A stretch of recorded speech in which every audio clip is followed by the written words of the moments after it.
Évangile de Jésus-Christ selon saint Matthieu, chapitre 8. Lorsque Jésus descendit de la montagne, des foules nombreuses le suivirent. Et voici qu'un lépreux s'approcha, se prosterna devant lui et dit : Seigneur, si tu le veux, tu peux me purifier. Jésus étendit la main, le toucha et lui dit : Je le veux, sois purifié. Et aussitôt il fut purifié de sa lèpre. Jésus lui dit : Attention, ne dis rien à personne, mais va te montrer au prêtre, et donne l'offrande que Moïse a prescrite. Ce sera pour les gens un témoignage. Comme Jésus était entré à Capharnaüm, un centurion s'approcha de lui et le supplia. Seigneur, mon serviteur est couché, à la maison, paralysé, et il souffre terriblement. Jésus lui dit : Je vais aller moi-même le guérir. Le centurion reprit : Seigneur, je ne suis pas digne que tu entres sous mon toit, mais dis seulement une parole, et mon serviteur sera guéri. Moi-même qui suis soumis à une autorité, j'ai des soldats sous mes ordres. À l'un je dis : Va, et il va. À un autre : Viens, et il vient. Et à mon esclave : Fais ceci, et il le fait. À ces mots, Jésus fut dans l'admiration et dit à ceux qui le suivaient : Amen, je vous le déclare, chez personne en Israël, je n'ai trouvé une telle foi. Aussi, je vous le dis, beaucoup viendront de l'Orient et de l'Occident et prendront place avec Abraham, Isaac et Jacob au festin du royaume des cieux. Mais les fils du royaume seront jetés dans les ténèbres du dehors. Là, il y aura des pleurs et des grincements de dents. Et Jésus dit au centurion : Rentre chez toi, que tout se passe pour toi selon ta foi. Et, à l'heure même, le serviteur fut guéri. Comme Jésus entrait chez Pierre, dans sa maison, il vit sa belle-mère couchée avec de la fièvre. Il lui toucha la main, et la fièvre la quitta.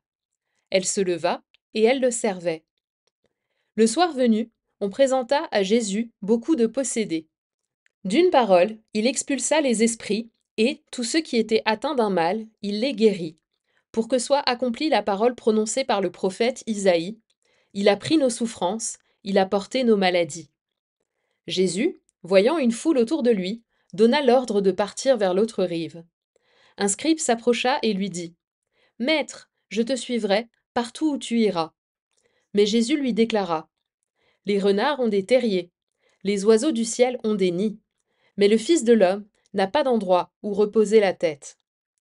Un autre de ses disciples lui dit : Seigneur, permets-moi d'aller d'abord enterrer mon père. Jésus lui dit : Suis-moi, et laisse les morts enterrer leurs morts. Comme Jésus montait dans la barque, ses disciples le suivirent. Et voici que la mer devint tellement agitée que la barque était recouverte par les vagues. Mais lui dormait. Les disciples s'approchèrent et le réveillèrent en disant : Seigneur, sauve-nous, nous sommes perdus. Mais il leur dit : Pourquoi êtes-vous si craintifs, hommes de peu de foi ? Alors Jésus, debout, menaça les vents et la mer, et il se fit un grand calme. Les gens furent saisis d'étonnement et disaient : Quel est donc celui-ci, pour que même les vents et la mer lui obéissent ? Comme Jésus arrivait sur l'autre rive, dans le pays des Gadaréniens, deux possédés sortirent d'entre les tombes à sa rencontre. Ils étaient si agressifs que personne ne pouvait passer par ce chemin. Et voilà qu'ils se mirent à crier : Que nous veux-tu, Fils de Dieu ? Es-tu venu pour nous tourmenter avant le moment fixé ? Or, il y avait au loin un grand troupeau de porcs qui cherchait sa nourriture. Les démons suppliaient Jésus : Si tu nous expulses, envoie-nous dans le troupeau de porcs. Il leur répondit : Allez. Ils sortirent et ils s'en allèrent dans les porcs.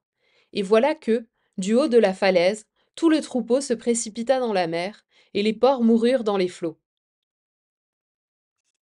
Les gardiens prirent la fuite et s'en allèrent dans la ville annoncer tout cela, et en particulier ce qui était arrivé aux possédés. Et voilà que toute la ville sortit à la rencontre de Jésus. Et lorsqu'ils le virent, les gens le supplièrent de partir de leur territoire.